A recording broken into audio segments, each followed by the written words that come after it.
Hi, and welcome back to Map the Maze. Today, I decided to sit down. I thought I would do a slightly more personal story today, which is actually a story that I think is helpful for people who are going through conflict. So, a long time ago, in a land not that far away, I worked on the trading floor at a bank and had many colleagues whom I found to be both difficult and challenging to work with. And one of the biggest challenges was the way that I felt I was being treated by them, which was hostile, aggressive, demanding. And that as a result, I constantly felt like I was under attack. And I remember going to a meditation class with a monk who was manfully trying to get me to meditate, which I was not good at doing, let's be honest. And that there was a lot of noise going on in my head. And eventually, after trying walking meditation, he just said, just talk to me about, he said, just pick one thing that is stressing you out, that you are thinking about, that's stopping you from allowing yourself to get into flow, to meditate. And so I started talking about this one particular colleague who I found really difficult to work with and was actually making my life a misery, is how it felt for me. And so I told him this sad story of woe, and I was shocked because he looked at me and he said, "How lucky you are." And I was like, oh, it's a language barrier. He didn't understand my story. And he said, in life, there are very few times when you will learn valuable lessons about yourself. And this person has given you a gift. And the gift is learning, is self-knowledge. That he said, this person is enabling you to understand where your boundaries are, what are the challenges that you face with people like this. And he said, that is a real gift and that I should be grateful. So those were difficult things to hear. And I think sometimes when I'm working with clients who are trying to consider that there might be a way forward, not for their adult relationship, because that is over, but for their co-parenting relationship. And I know when I'm working with clients, they express it is so challenging, so difficult to consider that you might be able to have a constructive co-parenting relationship with somebody who, as having betrayed trust, having breached lots of rules that you had thought were understood, having behaved in a way that you consider unacceptable. And so I thought this might be a helpful story to share because, trust me, this person seemed very unacceptable to me. So I listened to him and tried to explain again that actually, no, this wasn't somebody who was giving me a gift. This is somebody that was making my life miserable at the office. And he said, no, I think you should think about how does your interaction impact how you feel?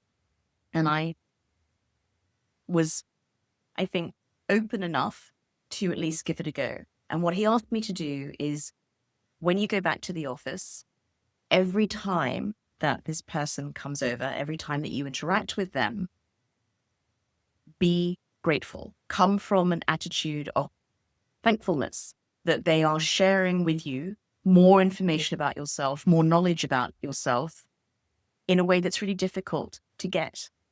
Crazy as that sounded to me, I was like, okay, I will give it a go.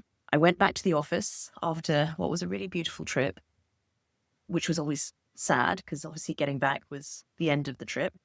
And first day, this person comes over and is normal, totally the same, shouting, loud, demanding, obnoxious. And I sat there and I was like, okay, if I'm going to give it a go, today is the day when I have probably the most capacity because first day back in the office. And I decided to interact with him in a way that indicated, to me at least internally, he had no idea this was going on, that I was coming from a place of gratitude for this interaction. that this interaction was teaching me something about myself, and that was a gift. I did that.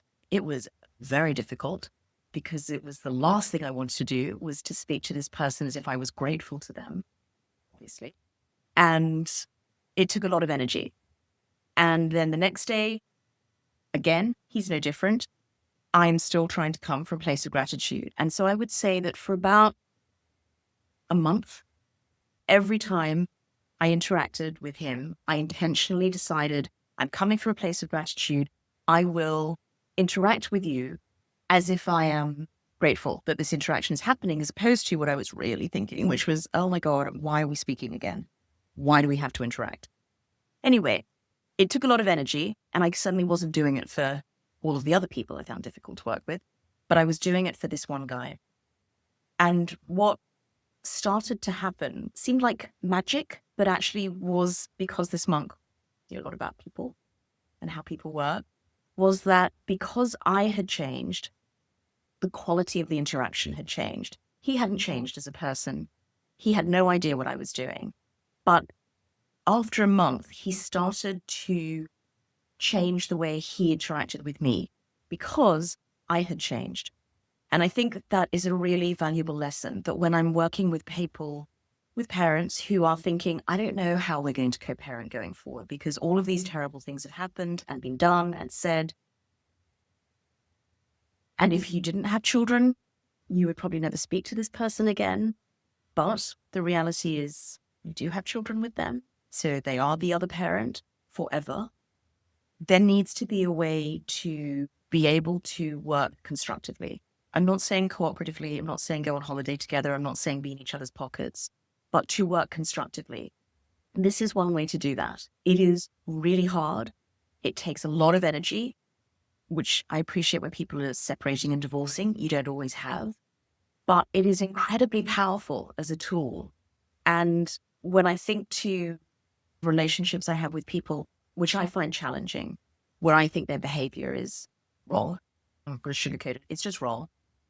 This is something that I do if I think the relationship is important enough to try and salvage or to try and turn into a constructive relationship. Long story short, at the end of a month, his behavior had changed towards me. I started feeling the difference. I don't know if he even realized. At the end of 3 months, we were actually getting on really well. So he was still demanding, but he was less obnoxious and less aggressive. And certainly I was able to understand more of his behavior in a way which made me see that some of what I had perceived as aggression was actually the pressure he was under from the other end. The interaction between us changed so much that at the end of 6 months, I remember we were in a meeting and there's a whole bunch of other sales traders there, all of whom were just equally obnoxious, equally challenging, equally difficult to deal with. But I hadn't spent 6 months nurturing the sense of gratitude for the self-knowledge. And so I had the same relationship with them. But one of them started shouting at me and he jumped in and he's like, don't be mean to Sala. Sala's working really hard. Sala's trying to help us. I was just like, what is happening? If you had asked me 6 months ago, could this ever happen? It would have been an impossibility. So I appreciate that that is a small example, but I would say there is power in understanding that when people are interacting with you, you have impact on what is the quality of that interaction. And if you have a long haul ahead because you've got young children or you have children who really have a lot of needs, which both mum and dad are going to need to interact on, so medical needs or mental health needs, then it is worth trying to figure out, how can I make this interaction better? Better for the benefit of my children. This is not about becoming friends or becoming close as adults again. This is about, how do I make this interaction better for my children? And I'm going to say, maybe this is the self-interest speaking, how do I make it less painful for me? Because I have to say, from the sort of 1 month mark onwards, we still had to interact at work. We still had to get stuff done. He was still asking for unreasonable things, but the way that we had interacted had totally changed. And it made the job of working with him so much easier for me. So I would say, if you're thinking about, how do I move forward with somebody that I don't trust? how do I move forward with somebody where, as an adult, I would never want to speak to them again, but you're going to have to work together as co-parents? Have a think. Have a think about, is there a way that I'm willing, for the benefit of my children and for my own self-interest, I'm going to be pretty honest here, say that, to find a way to change the quality of the interaction. And you do not have to say to the other person, I am grateful for this self-knowledge. Absolutely not. This is about you. This is about you being able to take back some control, to have a sense of agency about what the interaction looks like. So definitely not a magic wand, but I have to say it massively changed the way that we interacted, to the extent that by the time he left, I felt like we were friends and we actually stayed in touch and met up and had nice dinners, which is something that if you had asked me the 6 months prior, I would have said, this is impossible. This is never going to happen. We are never going to share a meal together. So humans are surprising. And I think the monk was right that often there's a sense that we know things, but actually there is always something more that we can learn, even if it's about ourselves. And some of that can be really powerful in changing not just ourselves, but also our experience of others. So have a think about it. See if it's something that you want to try, maybe on a mini scale. Certainly don't feel like you need to tell anybody that you're doing it, but what you might find surprising is that it changes the way that you both behave because the quality of the interaction is different. Anyway, something to think about. I thought I would share. And take care and see you.